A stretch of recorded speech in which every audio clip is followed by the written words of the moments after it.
కార్తీక మాసంలో దీపారాధన నెల అంతా చేయాలి.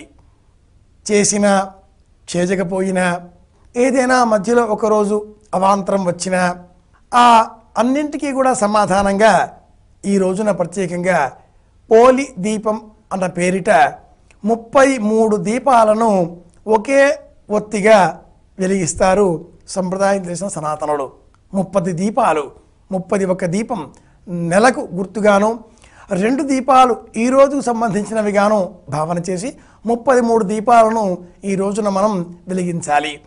పోలి దీపం అని దీనికి పేరు.